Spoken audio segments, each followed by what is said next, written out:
Hello everyone, welcome to today's class. तो जैसा कि काफ़ी लोगों का रिक्वेस्ट था, काफ़ी लोगों का ये बहुत दिनों से क्वेश्चन था, एस फोर हाना के ऊपर हम वीडियो स्टार्ट कब से कर रहे हैं या फिर एस फोर हाना के ऊपर हमको वीडियोस चाहिए। तो आज से हम शुरू करने वाले हैं एस फोर हाना के जो भी वीडियोस है, जो भी सीरीज है, वो हम चालू करने वाले हैं आज से। And for English people, please stay tuned. English classes will be follow up soon. Okay, so it will be maybe one day after the Hindi classes, or maybe in the evening if the Hindi classes will come on the morning. So English classes will follow on the evening. So stay tuned, stay prepared, and hit the like button if you need a English version of it. If I get at least 100 likes, then I will be uploading the English classes. Okay, so whoever want it in the English version, please give me 100 like at least. Okay, so that is a request from me. Okay, so I need to know if you are um, if it is fine for you, the content is fine for you, if you are getting some knowledge, so it is very much of essential for me if I get some likes. Okay, you guys are doing that, but please do it in a larger manner, okay, so that it will also give me some motivation to create some more classes. Okay, and one more thing, please do subscribe the channel. Please subscribe to the channel who have not been subscribed. मैं ये subscription के लिए किसी को नहीं बोलता हूँ। आपको अगर अच्छा लगता है कंटेंट तो ज़रूर ही सब्सक्राइब कर दीजिए। आपके लिए ऐसे ही नए नए वीडियोस, नए नए इंफॉर्मेटिव वीडियोस हम लाते हैं, right. There is a lot of hard work, बहुत ज़्यादा मेहनत लगता है एक वीडियो बनाने में के लिए, फिर उसको एडिट करके फिर उसको अपलोड करने के लिए। तो थोड़ा सा लाइक और सब्सक्राइब ज़रूर कर दीजिए। बहुत ज़्यादा टाइम नहीं बोलता हूँ, क्योंकि मुझे पता है आप लोग ऑलरेडी कर देते हैं। ओके, सो जो लोग सब्सक्राइब नहीं कर रहे हैं उनके लिए रिक्वेस्ट है, प्लीज टू सब्सक्राइब। सो आज हम शुरू करने वाले हैं एस फोर हाना के क्लासेस। सो पूरा बेसिक से जानेंगे व्हाट इज एस फोर हाना, क्या होता है एस फोर हाना, एस फोर हाना में क्या चेंजेस है, क्या नया चीज है, क्यों लेके आए हैं एस फोर हाना। हालांकि बहुत दिन हो गया है, S four HANA is there, मतलब अगर हम बोलेंगे हाना का, तो हाना हमारा 2015 से, it is not new, HANA is from 2015 right now. बहुत ज़्यादा नए टेक्नोलॉजी आ गए हैं हमारे एसएपी के अंदर, बाहर नहीं, हमारे एसएपी के अंदर काफ़ी सारे चेंजेस आ गए हैं। हम धीरे धीरे ये एस फोर हाना से शुरू करके जो भी नए चीज़ आ रहे हैं वो सारा कुछ हम डिस्कस करेंगे, राइट। तो एस फोर हाना आप सभी के लिए ऑलरेडी आप सभी को पता होगा, जिसको नहीं पता है, जो लोग नया क्लासेस ज्वाइन कर रहे हैं उनके लिए ये है कि एस फोर हाना यानी कि अगर हम लेटर बाय लेटर जाएंगे तो एस यानी कि सिंपल, फोर यानी कि फोर्थ जनरेशन। पहले जो था हमारा स्टार्टिंग जब हुआ था एसएपी तो आर टू था, उसके बाद आर थ्री हुआ, फिर उसके बाद एस फोर आया है। Okay, this is a four generation of our SAP software.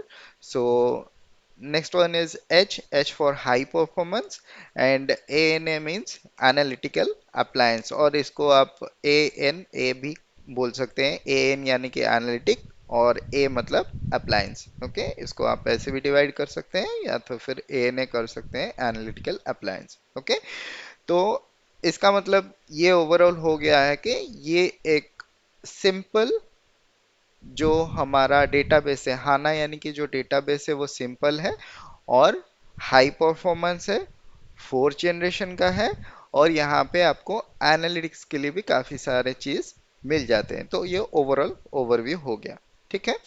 तो ये जो एस फोर हाना आया, एस फोर हाना से पहले हमको क्या प्रॉब्लम हो रही थी।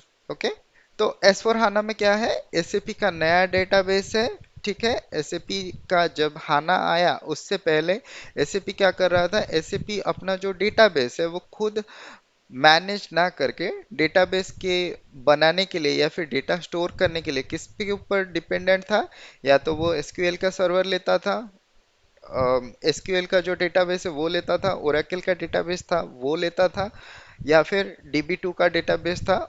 ये सारे कुछ हमारे जो डेटाबेसेस ऑलरेडी हैं, एग्जिस्टिंग डेटाबेसेस हैं, ये प्रीवियसली इसके ऊपर काम करता था। लेकिन जब हमारा S4 हाना आ गया, तो S4 हाना में जो हाना डेटाबेस है वो SAP का खुद का डेटाबेस है, ठीक है। और S4 हाना में जो भी जाएगा, माइग्रेट करेगा, न्यू इम्प्लीमेंटेशन करेगा, जो भी करेगा, उनको डेटाबेस के लिए SAP का हाना ही लेना पड़ेगा। तो S4 HANA will only run on the HANA database। But पहले हमारा क्या था, जो हमारा ECC था, वो ECC को हम किसी भी डेटाबेस के ऊपर रन कर सकते थे, उसको किसी भी डेटाबेस के ऊपर हम चला सकते थे। Okay, this is the new thing, first new thing. Okay, तो यहाँ पे हाना का डेटाबेस ही हमको चाहिए अगर हमको S4 हाना चलाना है तो। Okay, then next one, challenges before S4 HANA DB. तो जो हाना का डेटाबेस हमारा आया, उससे पहले हमको क्या क्या चैलेंजेस फेस करना पड़ता था, या फिर एसएपी में क्या क्या चैलेंज था। हो सकता है आप लोग जो फंक्शनल पीपल हैं या फिर जो नए लोग हैं, जो जिनको नहीं पता है, या सारे टर्मिनोलॉजी को या तो आप समझ नहीं सकते हैं, फिर भी आपको एक बेसिक ओवरव्यू और बेसिक आइडिया यहाँ से मिल जाएगा। ओके, तो पहला जो था वो है, आपको क्या मिलता था, perform with A limited RAM capacity. Okay, और यहाँ पे डेटा जो है वो स्टोर होता था हार्ड डिस्क में, ठीक है। जैसे हमारा हार्ड डिस्क, आप लैपटॉप यूज कर रहे होंगे, राइट। तो लैपटॉप में एक रैम होता है, एक हार्ड डिस्क होता है, और एक अभी जो नया कॉन्सेप्ट आया है वो एसएसडी आया है, राइट। तो एसएसडी यानी सॉलिड स्टेट ड्राइव। ओके, ठीक है, थोड़ा सा हम उसके बारे में भी समझेंगे। तो जैसे कि आप सभी लोगों को पता होगा, पहले जब डेटा हमारा स्टोर होता था हार्ड डिस्क के अंदर, तो उस टाइम में क्या होता था, डेटा को जब हम भी कभी भी हम उसको रिट्राइव करते थे, या फिर क्या करते थे, हम कभी भी डेटा को सर्च करते थे, तो बहुत ज़्यादा टाइम लेता था। आपको डेटा ट्रांसफ़र करने के लिए भी बहुत ज़्यादा टाइम लेता था।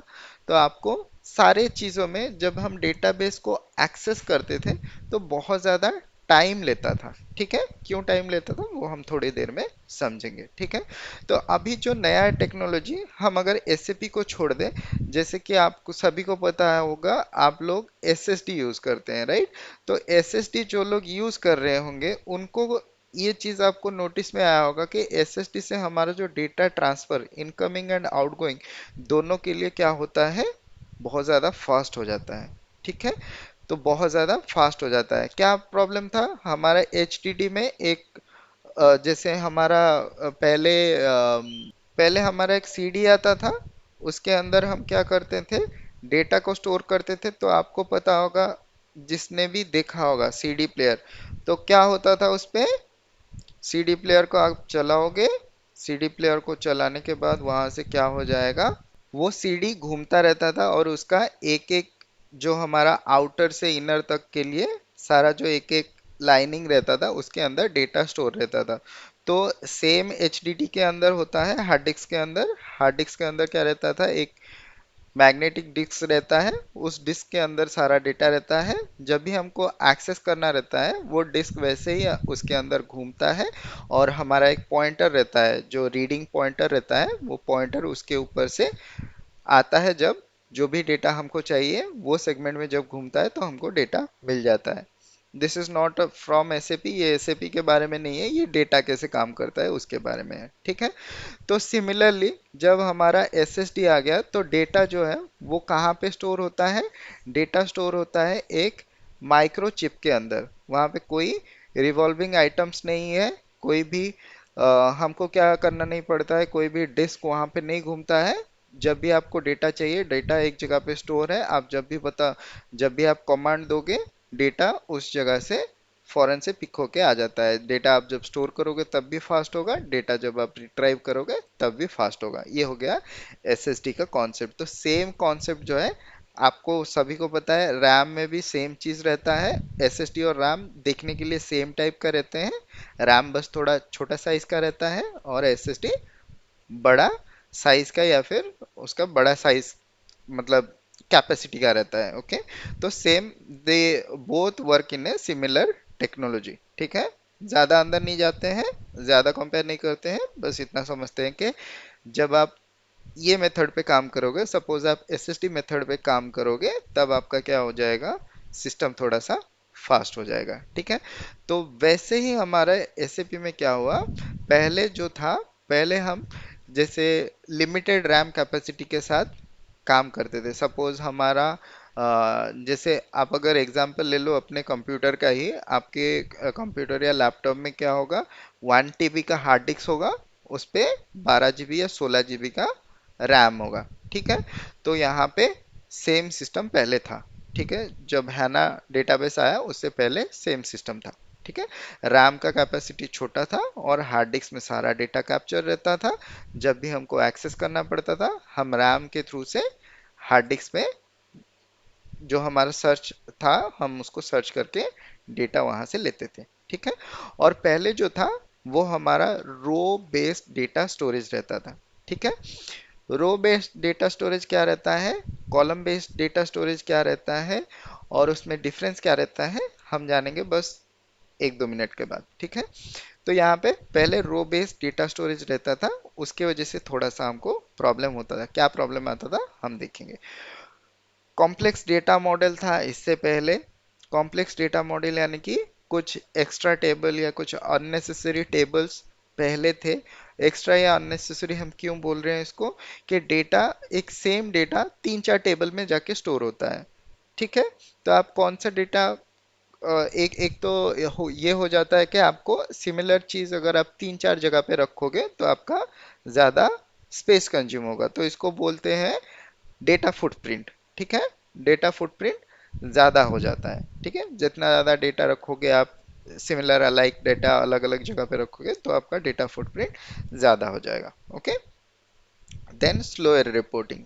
स्लोअर रिपोर्टिंग क्यों था, रो बेस्ड डेटा स्टोरेज था इसलिए हमारा स्लोअर रिपोर्टिंग था। ठीक है, slower transaction processing. Slower transaction processing क्यों था, क्योंकि रैम का कैपेसिटी कम था, उसके वजह से हमारा ट्रांजैक्शन प्रोसेसिंग जो था वो कम होता था। ठीक है, reactive data model. Reactive data model यानी कि कुछ ट्रांजैक्शन और कुछ रिपोर्ट हमको क्या करना पड़ेगा, बैकग्राउंड में ही रन करना पड़ेगा, क्योंकि उनका साइज, उनका जो प्रोसेस रहता है वो इतना लेंदी रहता है कि अगर हम उसको सपोज स्क्रीन के साथ या फिर जो होता है आपका फोरग्राउंड में रन करते हैं, राइट। तो जैसे आप परचेज ऑर्डर क्रिएट करते हो, आप फोरग्राउंड पे कर देते हो, राइट। एमआरपी रन करते हो, एमआरपी रन बैकग्राउंड में हो जाता है, राइट। तो ये फोरग्राउंड और बैकग्राउंड का कुछ सिनारियो हो गया। ठीक है, तो यहाँ पे कुछ ऐसे ट्रांजैक्शन थे जिनको हमको बैकग्राउंड पे रन करना पड़ता था। रिपोर्ट्स जो थे कुछ हमको बैकग्राउंड्स में ही रन करना पड़ता था, उनको अगर हम फोरग्राउंड पे रन करेंगे तो वो सिस्टम का सारा जो रैम का कैपेसिटी है वो ले लेता था, तो हमारा सिस्टम जो है पूरा स्लो हो जाता था। ठीक है, तो इसके वजह से आपका ट्रांजैक्शन में भी डिले आएगा, आपका रिपोर्टिंग में भी डिले आएगा। हाई डेटा फुटप्रिंट, ये ऑलरेडी हमने बात कर चुके हैं, जो एक्स्ट्रा टेबल या फिर मल्टीपल टेबल में हमारा डेटा रहता था। ठीक है, तो नेक्स्ट जो हमने हाना का डेटाबेस जब हमने यूज किया तो इससे क्या एडवांटेजेस हमको मिला। तो एडवांटेजेस ऑफ हाना डेटाबेस, तो हाना डेटाबेस में क्या होता है, हम इन मेमोरी कंप्यूटिंग में काम करते हैं। तो इन मेमोरी कंप्यूटिंग के लिए मैं आपको एक सिंपल सा फंडा बता देता हूँ।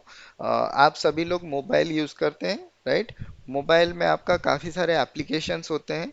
तो एप्लीकेशन क्या होता है, आप जब भी कोई भी एप्लीकेशन सपोज आप ऑन करते हैं, राइट। आप कोई भी एप्लीकेशन, आपने फेसबुक चलाया, आपने फिर उसको मिनिमाइज कर दिया, आपने व्हाट्सएप चलाया, आपने फिर उसको मिनिमाइज कर दिया।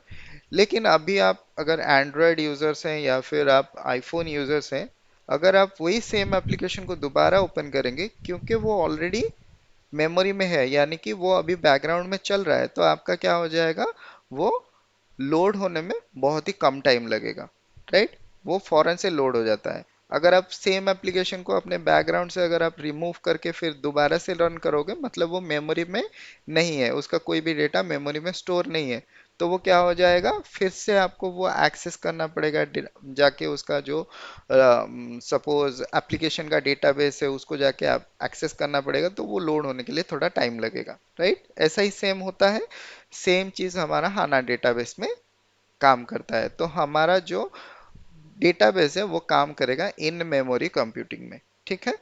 इन मेमोरी कंप्यूटिंग हम कैसे करेंगे? जैसे कि आप सभी लोगों को पता है, पहले क्या होता था, मोबाइल का जो रैम था, मोबाइल का रैम 1 GB 2 GB 512 MB तक का रहता था, राइट। अभी जो रैम है वो 12 GB 16 GB तक का मेमोरी आता है। तो उसका मतलब ये है कि आप बैकग्राउंड में 100 एप्लीकेशन चाहे ऑन करके रख लो, कोई प्रॉब्लम नहीं है, राइट। ज़्यादा स्लो नहीं होता है। लेकिन पहले क्या होता था, अगर आप 4 एप्लीकेशन ऑन करके रखोगे तो आपका प्रॉब्लम रहेगा।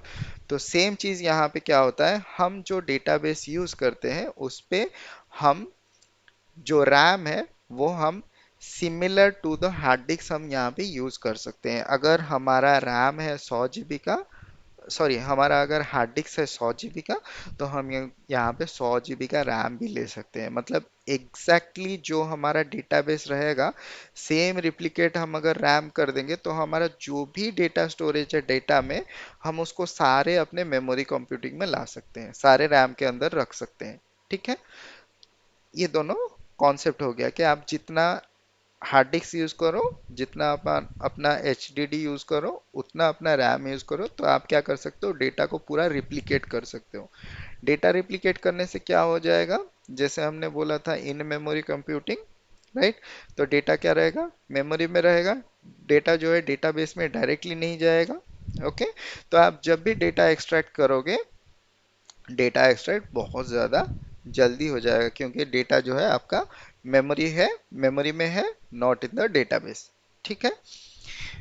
तो ये हो गया आपका पहला जो फायदा या फिर एडवांटेज हो गया, ये हो गया। इसके वजह से आपका प्रोसेसिंग बहुत फास्टर होता है, आपका जैसे रिपोर्टिंग बहुत फास्टर होता है, और आपका जो डेटाबेस है वो भी अच्छे से काम करता है। ठीक है। तो यहाँ पे आप सभी लोगों का क्वेश्चन होगा, लेकिन हमको तो हम जब भी डेटाबेस यूज़ करते हैं या फिर हम जब भी एस फोर हाना में प्रैक्टिस करते हैं, हमारा सर्वर तो बहुत स्लो होता है, हमारा सर्वर तो फास्ट नहीं होता है, राइट। तो डमी सर्वर अलग रहता है। ठीक है। डमी सर्वर आप लोग जो यूज़ करते हैं वो काफ़ी सारे लोग उस पे काम करते हैं, यूज करते हैं। तो उसके वजह से क्या रहता है, वो स्लो हो जाता है। ठीक है। और उनका जो है, वो जो डमी सर्वर प्रोवाइड करते हैं, मे बी उनका ये जो कॉन्सेप्ट है, मतलब हम जितना रैम लेंगे उतना ही अपना हार्ड डिस्क लेंगे, शायद वो नहीं लेते होंगे, उसके वजह से नहीं आ रहा है। लेकिन this is the basic concept कि हमारा जो प्रोसेस है वो फास्टर हो जाएगा। कभी किसी को रिपोर्ट चाहिए तो जल्दी मिल जाएगा, कभी किसी को ट्रांजैक्शन चलाना है तो बहुत जल्दी ही इजीली कर सकते हैं। प्रीवियस सिस्टम की तरह नहीं, आपको एक ट्रांजैक्शन आपने रन किया बैग, और वो रन होने के लिए आपको 2 से 4 मिनट लगता है। This will be the like wastage of our time और wastage of our employees time, right. तो ये चीज एलिमिनेट हुआ है। ठीक है। नेक्स्ट वन इज, तो यहाँ पे सेम चीज जो हमने डिस्कस किया था वही है। When we work on the server, data will be available at the RAM level. तो आप जब भी काम करोगे तो डेटा कहाँ पे रहेगा, रैम लेवल पे रहेगा। तो रैम लेवल पे जब रहेगा, आप जल्दी से एक्सेस कर सकते हो, जल्दी से ट्रांजेक्शन का डेटा जो है वो मिल जाएगा, जल्दी से प्रोसेस हो जाएगा, राइट। और जब भी हम क्या करेंगे, काम फिनिश करेंगे, काम खत्म हो गया, हमने अपना सिस्टम को बंद कर दिया, तो डेटा क्या हो जाएगा, data will be send back to the hard disk, और जहाँ पे हमारा स्टोर होता था वहाँ पे जाके वापस से स्टोर हो जाएगा। तो जब भी आप काम करोगे वो आ जाएगा, जब भी आप बंद कर दोगे वो वापस हार्ड डिस्क में चला जाएगा। ठीक है। सिमिलरली आप जैसे मोबाइल पे काम करते हो, मोबाइल पे काम करने के बाद सारा जो बैकग्राउंड आपसे है उसको डिलीट कर दो, वो सारा अपने आप डेटा दो जो है वो डेटाबेस में स्टोर हो जाएगा। फिर आप अगले टाइम जब भी ओपन करोगे वहीं से आपको शो करेगा, फिर से आपको मेमोरी वाला यूसेस करेगा। तो ये जो कॉन्सेप्ट है ये पूरा मोबाइल का कॉन्सेप्ट है। मोबाइल जैसे काम करता है वैसे इसका सिस्टम जो है वो काम करता है। ओके। तो इसके लिए इसको जो है एस फोर हाना को जो है वो मोबाइल के प्लेटफॉर्म पे भी लाया गया है। तो पहले जो लोग थे वो कहाँ पे काम करते थे, सारे जीयूआई पे काम करते थे। ओके। और एक उनको लैपटॉप या फिर सिस्टम कुछ भी चाहिए होता था, एक जगह पे बैठ के काम करते थे। लेकिन अभी का जो सिस्टम है उसके वजह से आप रिमोटली कहीं पे भी काम कर सकते हो। रिमोटली इन द सेंस, आपको सपोज आपको कुछ एक सपोज आपको कुछ एक टैब या फिर कुछ भी दिया जाएगा, उस पे सारा आपका काम रहेगा। आप वहां से भी जाके स्कैनिंग कर सकते हो, अपना काम कर सकते हो, अपना वर्क ऑर्डर कंप्लीट कर सकते हो, अपना परचेज ऑर्डर बना सकते हो, सारा चीज जो है वहां से आप कर सकते हो। ठीक है। ठीक है। तो ये हो गया हमारा काम करने का, डेटाबेस काम कैसे करेगा। तो यहाँ पे क्या होता है, हाना का जो सर्वर है वो आपका सपोर्ट करता है column and row based data storage. ठीक है। तो यहाँ पे कॉलम बेस्ड डेटा स्टोरेज भी रहता है with respect to row based data storage. पहला जो सिस्टम था वो सिर्फ रो बेस्ड डेटा स्टोरेज करता था। तो अभी हम देखेंगे कि ये रो बेस्ड और कॉलम बेस्ड क्या रहता है, और उससे हमको फायदा क्या है, और उससे हमको क्या प्रॉब्लम होता था पहले, अभी वो कैसे एलिमिनेट हो रहा है। ठीक है। ये हम मान के चलते हैं एक हमारा एक्सेल का एक शीट है। ठीक है। तो यहाँ पे कॉलम कौन सा है, रो कौन सा है, आप सभी लोगों को पता है। जिनको नहीं पता है, ये जो है ये रो है। ठीक है। और ये जो है ये कॉलम है। अगर इसको हम सिलेक्ट करेंगे, ये हमारा कॉलम है। ठीक है। तो यहाँ पे क्या होता है, नॉर्मली अगर हम रो पे रखेंगे, ठीक है, अगर हम इसको रो पे रखेंगे तो यहाँ पे आप देख सकते हो जो रो है, अगर हम एक्सेल में मान के चलेंगे तो यहाँ पे अगर हम इसको सबसे लास्ट में लाओगे, ये ऑलमोस्ट, ठीक है। अगर हम सेम चीज यहाँ पे कॉलम पे देखेंगे, ऐसे यहाँ पे कॉलम पे देखेंगे, तो ये मोस्ट प्रोबेबली कम रहेगा। ठीक है। तो सिमिलरली यहाँ पे क्या होता है, रो बेस्ड स्टोरेज स्ट्रेटेजी में क्या होता है, अगर हम इसको रो में रखते हैं, ठीक है, अगर हम इसको रो में रखते हैं, यहाँ पे ये रो हो गया, हम वन बाय वन इसको स्टोर करते हैं। ठीक है। स्टोरिंग स्टोरिंग के लिए छोड़ दीजिए, अगर हम इसको सर्च करते हैं, ठीक है, तो यहाँ पे जब आपका सर्च स्ट्रेटेजी लगेगा रो वाइज में, तो सपोज आपका डेटा, आपने डेटा कैसे रखा, ये रो वाइज रखा, पहले ये कंप्लीट होगा फिर ये कंप्लीट होगा, ऐसे ही आपका पूरा रो कंप्लीट होगा। फिर जब आपका ये रो पूरा कंप्लीट हो जाएगा, आप फिर नेक्स्ट रो पे डेटा रखोगे। फिर जब ये रो पूरा कंप्लीट हो जाएगा, आप नेक्स्ट रो पे जो है वो डेटा रखोगे।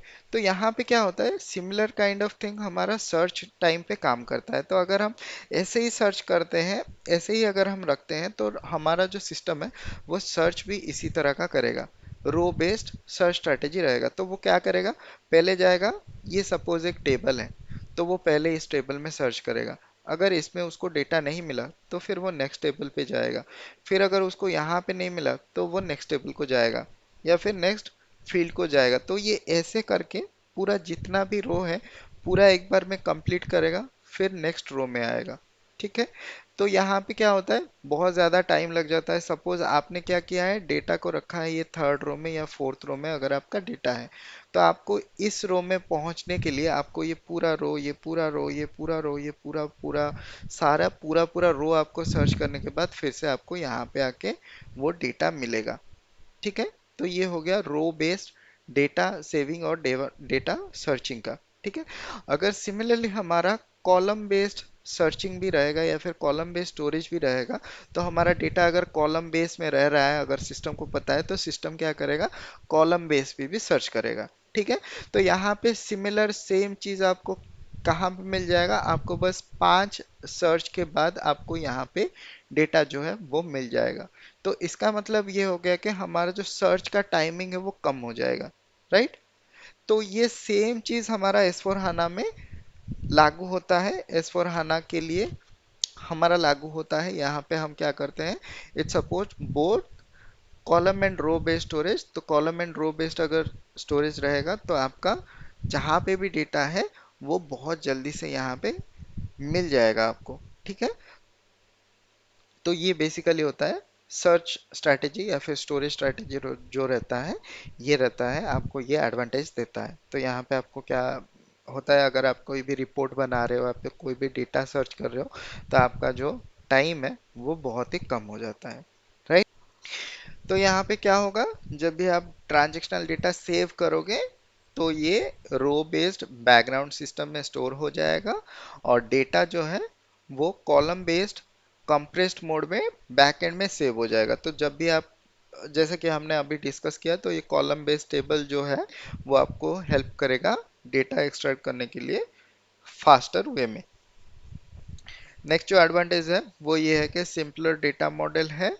यहाँ पे जो अननेसेसरी टेबल है या फिर जो बड़े बड़े टेबल्स थे उसको मतलब एलिमिनेट कर दिया गया है, और जो सेम सेम डेटा है उसको सेम जगह पे रख दिया गया है। ठीक है, जैसा कि अगर हम बाय एग्जांपल अगर हम जाएंगे, पहले क्या था, हम सेम, जैसे हम बिजनेस पार्टनर की अगर बात करें, हम एक ही आदमी को क्या करते थे, एक ही, सपोज हमारा एक ही कंपनी है, उसको हम एज ए वेंडर भी क्रिएट करते थे, उसको एज ए कस्टमर भी क्रिएट करते थे, राइट। उसको सपोज हमारा प्लांट भी है, वो भी हम क्रिएट करते थे। तो ये जो होता था हमारा, क्या होता था, एक जो वही सेम डेटा हमारा क्या होगा, कस्टमर के टेबल पे रहेगा, सेम डेटा जो है हमारा वेंडर के टेबल पे रहेगा। तो यहाँ पे क्या किया गया है, बिजनेस पार्टनर को इंट्रोड्यूस करके यहाँ पे जो दोनों का टेबल है उसको मर्ज करके एक ही टेबल में कर दिया है। तो यहाँ से क्या होगा, डेटा का जो फुटप्रिंट है वो कम हो जाएगा, राइट। डेटा फुटप्रिंट जो है वो कम हो जाएगा। तो this is basically the advantages of S four HANA. ठीक है, हाना का जो डेटाबेस है उसका ये सारा एडवांटेजेस है। ठीक है, तो इसका जो एडवांटेजेस है नॉर्मली क्या है, फास्टर रिपोर्टिंग हमको मिल जाएगा, फास्टर ट्रांजैक्शन प्रोसेसिंग मिल जाएगा, डेटा फुटप्रिंट्स हमारे कम हो जाएंगे, तो हमारा स्टोरेज स्पेस भी कम हो जाएगा। प्रोएक्टिव डेटा मॉडल है। प्रोएक्टिव डेटा मॉडल क्या है उसको बाद में हम कभी डिस्कस कर लेंगे, क्योंकि आज हमारा फर्स्ट क्लास है, तो I don't want to go into the all of the details. ठीक है, हम बस ये ओवरव्यू के लिए लेंगे। नेक्स्ट क्लास से हम इसके आगे जो भी रहेगा एस फॉर हाना का क्लास जो है उसको कंटिन्यू करेंगे। ठीक है, तो यहाँ पे एस फोर हाना का कौन सा वर्जन अभी तक आ चुका है। तो एस फोर हाना जब शुरू हुआ था उस टाइम में उसका वर्जन था 1503। तो ये 1503 जो था वो 2015 में आया था, सिंपल फाइनेंस यानी कि सिर्फ फाइनेंस के लिए। ठीक है, तो मोस्टली जो एस फोर हना है उसमें जो चेंजेस है, मैक्सिमम चेंजेस जो है वो फाइनेंस साइड के लिए है, क्योंकि रिपोर्टिंग हो गया आपका, लेजर मेंटेन हो गया, जो भी चीज़ें हैं वो फाइनेंस साइड, हम ऑलमोस्ट सारे कंपनी का जो मोटिव रहता है या फिर जो भी टारगेट रहता है वो फाइनेंस के ऊपर रहता है, फाइनेंस कैसे स्ट्रॉन्ग करे, फाइनेंस का रिपोर्टिंग कैसे स्ट्रॉन्ग करे। तो उसके लिए हाना का जो सिंप्लिसिटी लाया गया है या फिर जो भी एक्स्ट्रा चीज़ें लाई गई है वो mostly in the point of finance. ठीक है, दूसरे सिस्टम में, हाँ ठीक है, मतलब थोड़ा सा इम्प्रूवमेंट आया है, थोड़े चीज़ों को बदला गया है, थोड़ा नया चीज़ लाया गया है, लेकिन most of the majority changes are in the finance. And finance से ही इसको इंट्रोड्यूस किया गया था 2015 से। And then 1511 come, 1511 is a S four HANA core version था। उसके बाद से इसको धीरे धीरे हर साल इसको अपग्रेड किया गया। तो मोस्टली ये जो 1511 और 1503 था दोनों ही हमारे 2015 पे आया था। उसके बाद हर साल में इसके अपग्रेड्स आते गए, 1610, 1709, 1809, 1909। तो 1909 से हमारा ऑन प्रीमाइज वाला सिस्टम आ गया। पहले ऑन प्रीमाइज वाला सिस्टम यानी कि हमारा जो अभी ऑन प्रीमाइज वाला सिस्टम भी नहीं है, अभी उसको बोल रहे हैं प्राइवेट क्लाउड। ठीक है, ऑन प्रीमाइज वाला जो सिस्टम पहले था, जो हम कॉन्सेप्ट 1909 का बोल रहे हैं, वो कॉन्सेप्ट अभी ऑलमोस्ट एलिमिनेट हो गया है। ऑन प्रीमाइज के जगह पे अभी प्राइवेट क्लाउड उसको बोलते हैं। जो भी ऑन प्रीमाइज लेना चाहता है वो प्राइवेट क्लाउड में जाएगा। तो cloud is a common thing right now. ठीक है, या तो आप पब्लिक क्लाउड में जाओगे या तो प्राइवेट क्लाउड में जाओगे। तो both of the things I believe we have already discussed in the last class or in the activate class I believe we have discussed। अगर हमने नहीं किया है तो हम उसको, उसके बारे में भी आगे आने वाले क्लासेस पे उसको डिस्कस करेंगे। ठीक है, ऑन प्रीमाइज इंट्रोड्यूस हुआ 1909 में, उसके बाद 2020, 2021, 2022, 2023, अभी जो लेटेस्ट चल रहा है वो है 2023। ठीक है, तो ये हो गया वर्जन्स। तो यहाँ पे एस फोर हाना का जो सिस्टम है वो क्या सपोर्ट करता है, इसका जो डेटाबेस है, इसका हैना डेटाबेस जो है ऑन प्रीमाइज और पब्लिक क्लाउड दोनों को सपोर्ट करता है। ठीक है। और यहाँ पे जो सब्सक्रिप्शन है, सॉरी, यहाँ पे जो सर्टिफिकेशन है, सर्टिफिकेशन यानी कि पहले क्या होता था, आपको एक यूजर बेस्ड आपको क्या लेना पड़ता था, आप जितने यूजर लेंगे उसके हिसाब से आपको क्या करना पड़ता था, सब्सक्रिप्शन या फिर सर्टिफिकेशन कॉस्ट पे करना पड़ता था। ठीक है। अब एस4 हाना में क्या हो गया है, आपको क्या करना पड़ेगा, आपको सिर्फ सर्टिफिकेशन वन टाइम के लिए देना पड़ेगा, फिर आपको जो वैलिडिटी है उसको एक्सटेंड करना पड़ेगा। ठीक है। आपको जब तक चाहिए आप उसका वैलिडिटी एक्सटेंड करते रहेंगे। तो ये बेसिकली जो है सब्सक्रिप्शन बेस्ड प्लान है एस4 हाना का। तो आप यहाँ पे सब्सक्राइब करोगे, जितना आपको आपको जितना चाहिए आप उतना सब्सक्राइब कर सकते हो। ठीक है। जितना आपको एसएपी के साइड से जितना आपको फैसिलिटीज चाहिए या फिर जितना आपको काम चाहिए आप उतने के लिए सब्सक्रिप्शन कर सकते हैं। There are different different methods are there, different different options are there. We will be covering all those options. So सारी चीज हम कवर करेंगे, don't worry, stay tuned with us. So this will be all about for today's class. ठीक है। और okay, last thing is left. तो आपको कौन से प्रोजेक्ट मिल जाएंगे एस फोर हाना में। एस फोर हाना में नॉर्मली आपको एक तो माइग्रेशन प्रोजेक्ट मिल जाएगा, जिन लोगों का ईसीसी है और ईसीसी से वो लोग एस फोर हाना में जाना चाहते हैं विद देयर एग्जिस्टिंग सेटिंग्स और एग्जिस्टिंग थिंग्स, वो लोग जाना चाहते हैं जो जो पॉसिबल है एस फोर हाना में लेके जाने के लिए। तो उसके लिए हमारा माइग्रेशन प्रोजेक्ट होता है जिसको मोस्टली ब्राउन फील्ड इम्प्लीमेंटेशन बोला जाता है। और एक जो है वो है न्यू इम्प्लीमेंटेशन। न्यू इम्प्लीमेंटेशन यानी कि हम फ्रॉम स्क्रैच उसको इम्प्लीमेंट करेंगे, या तो आप ईसीसी से माइग्रेट कर, ईसीसी से आप इम्प्लीमेंट कर सकते हो नया सिस्टम, या फिर कोई भी अलग सा ईआरपी सिस्टम आप यूज करते हो कर रहे हो उससे भी आप एस4हाना में जा सकते हो। लेकिन ये ग्रीन फील्ड इम्प्लीमेंटेशन जो रहेगा, इस पे कोई डेटा का कैरी फॉरवर्ड या मूव फॉरवर्ड कुछ नहीं रहता है, हम पूरा फ्रेश इम्प्लीमेंटेशन करेंगे। डेटाबेस अगर चाहिए तो डेटाबेस आप यहाँ पे ले सकते हो, लेकिन मेजरली क्या होता है, हम यहाँ पे फ्रॉम द स्क्रैचेस हम इसको यूज करते हैं। न्यू इम्प्लीमेंटेशन यानी फ्रॉम द स्क्रैच, अगर माइग्रेशन करते हैं तो हमारा एग्जिस्टिंग जो सिनेरियो है वो सारे हम कॉपी कर सकते हैं। Okay. There are also a lot of things are there. New implementation migration उस पर क्या क्या कर सकते हैं क्या नहीं कर सकते हैं, न्यू इम्प्लीमेंटेशन कौन सा करना है कौन से टाइप पे करना है, वो सारी चीज़ें हैं। उसको हम एक के बाद एक देखेंगे क्या चीज़ें हैं, कैसे करते हैं, क्या करते हैं। तो बने रहिए, वीडियो में बने रहिए चैनल पे।